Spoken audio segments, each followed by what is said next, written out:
ایک یہ کہتے ہیں کہ بستر پہ بعض اوقات کوئی ناپاکی وغیرہ لگ جاتی ہے اور خشک ہو جاتی ہے بالکل، تو کیا ہم اس پر بیٹھ کر قرآن عظیم پڑھ سکتے ہیں؟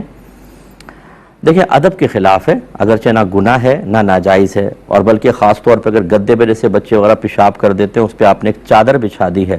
اور وہ اتنی موٹی چادر ہے کہ اس سے نیچے کا کچھ بھی نظر نہیں آ رہا، تو اتنی جب ایک تہ اوپر آ جاتی ہے تو اس کے اوپر تو بیٹھ کے آپ بلا کراہت نماز پڑھ سکتے ہیں۔ اگر تھوڑی بہت کراہت ہوگی جس کو آپ مکروہ تنزیہی کہتے ہیں، آپ صرف قرآن پاک کی تلاوت کرنا چاہ رہے ہیں، تو وہ صورت ہوگی کہ چادر وغیرہ کوئی نہ ہو اور نجاست خشک ہو گئی اور اس پہ براہ راست آپ بیٹھ گئے، تو یہ مکروہ تنزیہی ہے، زیادہ تحریمی وغیرہ نہیں ہے۔ ہاں اگر آپ نماز پڑھ رہے ہیں، جیسے بہت سارے بزرگ ہوتے ہیں بیٹھ کے نماز پڑھتے ہیں اور حالت یہ ہے کہ گدے کے اوپر ڈائریکٹ یعنی ناپاکی پر ڈائریکٹ بیٹھ کے پڑھ رہے ہیں، تو پھر اگر وہ زیادہ نجاست ہے تو لازم بات ہے کہ نماز نہیں ہوگی، یعنی اگر 1 درہم سے زیادہ ہے، درہم کی مقدار آپ کو بتائی تھی، جو لیکوڈ ہوتی ہیں جیسے پیشاب وغیرہ وہ ہتھیلی کی گہرائی کے برابر اگر ہوں تو 1 درہم ہے،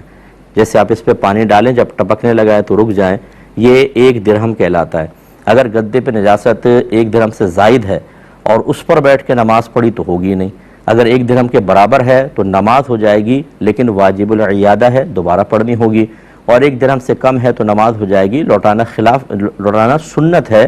نہیں بھی لوٹایا تو کوئی مسئلہ نہیں ہے۔ لیکن اگر یہ حضرات بھی اس گدے پہ چادر بچھا دیتے ہیں اور پھر چادر پر بیٹھ کے نماز پڑھتے ہیں تو نماز ہو جائے گی۔